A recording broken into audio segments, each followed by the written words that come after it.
The ring and destiny. The fateful encounter between millionaire George and homeless Emily. On a cold November evening, the streets of New York felt abandoned under the howling wind that whistled through the alleys like a lonely cry. Emily Carter sometimes felt just like those streets, empty, lonely, and forgotten. The only thing that kept her going were the two precious burdens she carried, her twin daughters, Lily and Sophie. Without them, she might have succumbed to the harshness of the world. They were living in a makeshift shelter made of old tarps under a bridge. Every night, as she tried to keep her daughters warm and drifted into anxious thoughts, one face would always come to her mind, a warm yet distant gaze, a man from another corner of her life. Ethan Montgomery, her first and only love, Emily. And Ethan had met many years ago in university. Their relationship had started with pure love, but because Emily came from a modest family, her parents disapproved of Ethan. Their love turned into a secret, hidden in quiet meetings and whispered words. The last time they saw each other was on a rainy evening. Emily had made a difficult decision to move to another city. She hadn't even known she was pregnant at the time. Life was hard on Emily. After giving birth to her children, the hardships piled up. She lost her job, then her home, and eventually ended up on the streets. But she never stopped fighting for her daughter's safety, for their future. Ethan, on the other hand, had entered the world of business and built an empire. His luxury bedding brand had become internationally known, and magazines referred to him as the Millionaire Bachelor. But despite all his success, something was always missing. Every triumph left a hollow echo in his heart. Then came that fateful day. George, now the name Ethan Montgomery went by, was crossing a street when he noticed a woman sitting in the corner with two little girls. His eyes immediately landed on a silver ring the woman wore, engraved with the initials M.E.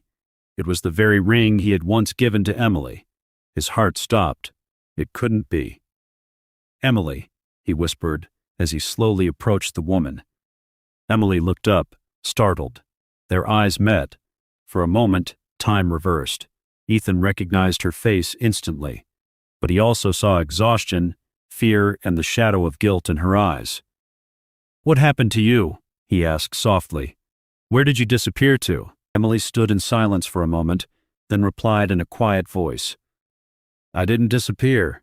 My life just changed."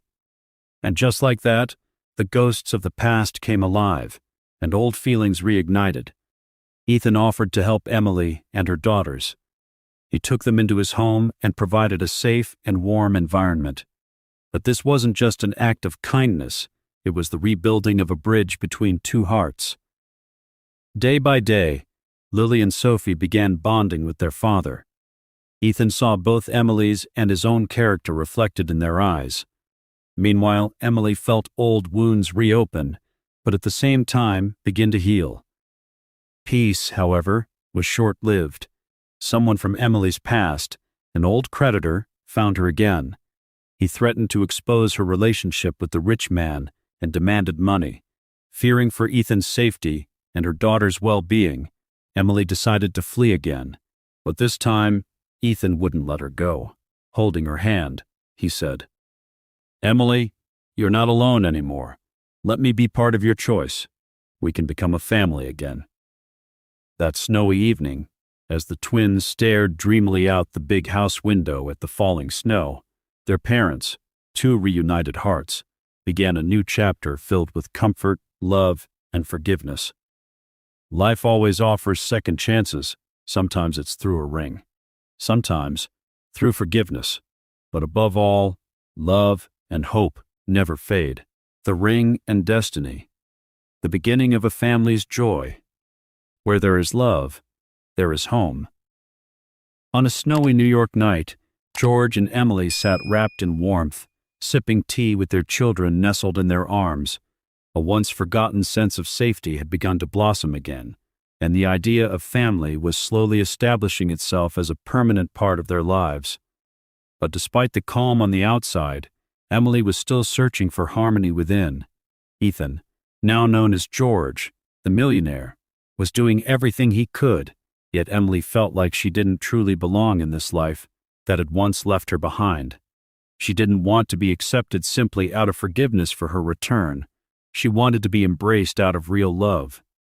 One day, as they sat together in a spacious room, George said, "Emily, I admire you as a strong woman. You raised our daughters on your own, fighting through everything. Now, I have a proposal. Give yourself a chance to restart your dreams." "My dreams?" Emily looked at him, surprised. "I can't even remember when I lost them." "Didn't you used to paint?"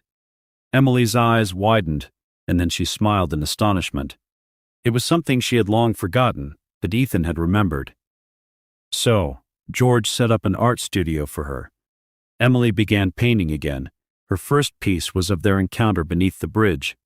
The painting was later featured in an exhibition in New York, and it moved many to tears. It was a story of life, hope, and rebirth, but the biggest test was still ahead. As spring arrived and Lily and Sophie were getting ready to start school, Emily received an unexpected letter from the administration. Since the girls' birth certificates didn't list a father's name, there were legal complications. At that moment, George said, "Emily, trust me. I may have been late entering your life, but it's not too late for me to be their father. Please allow me to be officially listed on their birth certificates." Emily stood silent. This wasn't just a legal matter. It was the ultimate act of trust. That night, as she looked at her daughters and saw Ethan's features in their faces, she gently nodded and said, "Write it down, George. You are their father. They deserve it, and so do I." From that day on, the bond between George and Emily wasn't just about past love. It became a commitment rooted in renewed trust and a shared vision of family. Together, they took their daughters to the park, to the zoo, read bedtime stories, and began to enjoy the sweetness of a real home. One evening, after the girls had fallen asleep, George came out of the kitchen and placed a small black box in front of Emily. Inside, next to the old silver ring, was a new ring, adorned with a diamond. "This time, Emily, I'm not asking for forgiveness. I'm offering you my love. Let's make our family official. You are the missing piece of my heart, of my life," he said. With tears in her eyes, Emily quietly nodded and whispered, "I'm no longer alone, and neither are you. We started this together. Now let's continue together." And so, the silver ring, once a symbol of separation, became a symbol of eternal unity, the ring and destiny, the beginning of family happiness.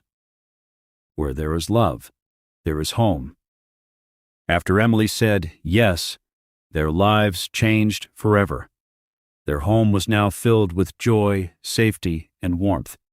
Every time Lily and Sophie saw their mother and father holding hands, their faces lit up with happiness.